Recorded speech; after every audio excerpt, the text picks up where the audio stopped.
Most people recover from tendon injuries completely wrong, and they keep making it worse without realizing it.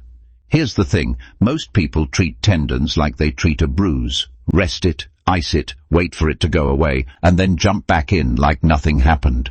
But tendons are not bruises. They are not muscles.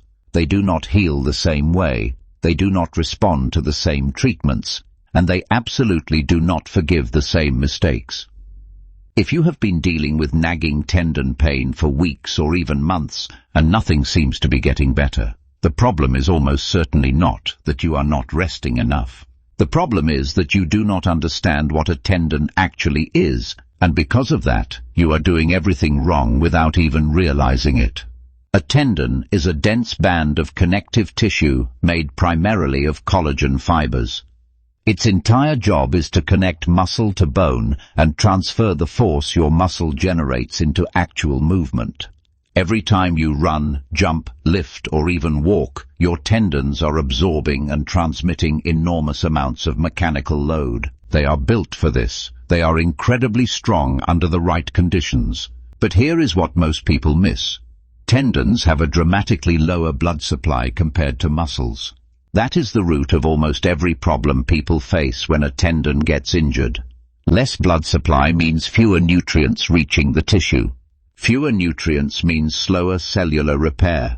Slower cellular repair means that what took your muscle 2 weeks to recover from might take your tendon 3 to 6 months. That timeline is not a suggestion, it is biology. And when you ignore that biology, you do not just slow down your recovery, you actively make things worse. There is a culture in fitness and sport that glorifies pushing through pain. No pain, no gain. Train through it. Toughen up. And for certain types of discomfort, like muscle fatigue or the burn of a hard workout, that mindset has some merit. But when it comes to tendons, that mentality is one of the most damaging things you can bring into your training. When a tendon is under stress beyond what it can currently handle, the collagen fibers inside it begin to break down. This is called tendinopathy, and it is not an inflammation problem in the traditional sense. For years, people called it tendinitis, implying that inflammation was the main issue. But research over the past 2 decades has made it clear that chronic tendon pain is actually a structural problem. The collagen matrix inside the tendon becomes disorganized. The fibers lose their alignment. The tissue starts to degenerate rather than repair. When you push through that pain and keep loading a tendon that is already structurally compromised, you are not toughening it up. You are compounding the damage. Every session where you train through significant tendon pain is a session where you are adding more disorganized collagen on top of already disorganized collagen. Over time, the tendon becomes thickened, weaker, and far more vulnerable to a complete rupture. A rupture is not just a bad injury. Depending on which tendon it is, a rupture can mean surgery, months in a boot or cast, and a recovery timeline measured in years rather than weeks. The pain you are pushing through today is your body sending a very specific signal. It is not asking you to be tougher. It is telling you that the load you are placing on that tissue exceeds its current structural capacity. Ignoring that signal does not make you an athlete. It makes you someone who is going to be sitting on the couch for a very long time. So if rest does not work and pushing through pain makes things worse, what actually works? The answer comes down to 3 evidence-backed strategies that work with the biology of tendon tissue rather than against it. The first is isometric loading, and it needs to become your best friend during the early and painful stages of tendon recovery. An isometric contraction is one where the muscle contracts, but no movement occurs at the joint. Think of pressing your foot into the floor without actually moving your leg, or holding a wall sit at 90 degrees without going up or down.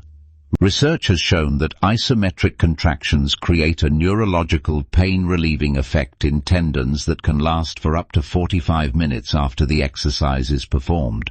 But more importantly, they apply just enough mechanical stimulus to the tendon to signal the cells inside it, called tenocytes, to start producing new collagen without overloading the tissue.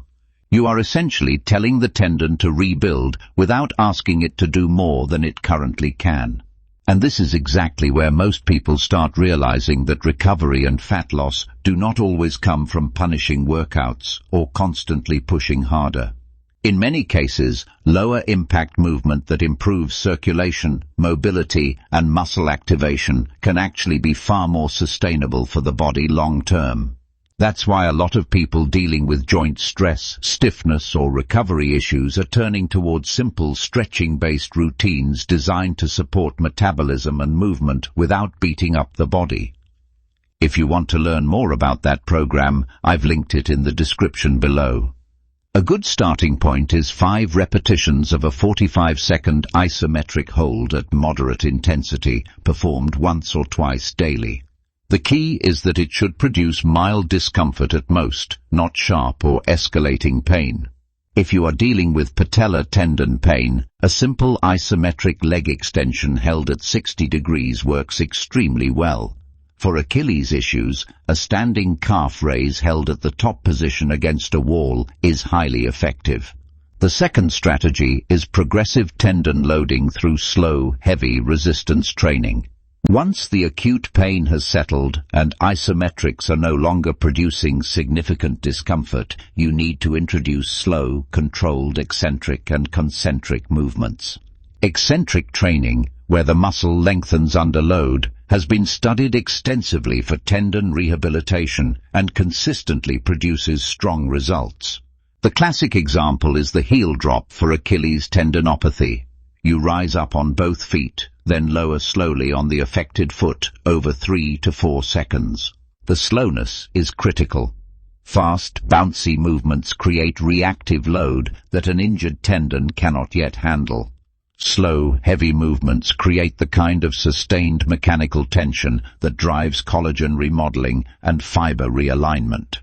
You are not just managing pain here, you are rebuilding the structural integrity of the tendon from the inside out. Perform these movements 3 times per week, not daily, because tendon tissue needs 48 to 72 hours to process the mechanical stimulus and begin adapting. The third strategy is managing total load across your entire training week, and this is where most people fail, even when they are doing everything else right. Tendons do not just respond to what you did today, they respond to the cumulative load placed on them over days and weeks. If you do your rehabilitation exercises perfectly, but then go out and run 10 kilometers the next day, you have completely undermined the process. Load management means being honest about every physical demand you are placing on the affected tendon, not just the rehab work. It means tracking your training volume, reducing high-impact activities during the recovery phase, and increasing load gradually over time, using something like a 10% weekly increase rule. It also means understanding that tendons adapt more slowly than muscles, so even when your muscles feel ready to go harder, your tendons may still be several weeks behind. The goal is to keep training, but to train smartly. Substitute high-impact activities with low-impact alternatives like cycling or swimming that keep your fitness up without hammering the injured tissue. Gradually reintroduce the activities that caused the problem only after the tendon has demonstrated it can handle progressive loading without pain. Healing a tendon correctly is not passive. It is not about doing nothing and hoping for the best. It is about applying the right stimulus, at the right intensity, at the right frequency, and giving the tissue the time it biologically needs to restructure itself. Do those 3 things consistently, and you will not just recover, you will come back with a tendon that is stronger and more resilient than it was before the injury. Most tendon injuries do not become chronic because people are weak. They become chronic because people misunderstand how tendon tissue actually heals and keep repeating the same mistakes over and over again. So now, I want to hear from you. Have you ever dealt with a tendon injury that took way longer to heal than you expected? Drop your experience in the comments below.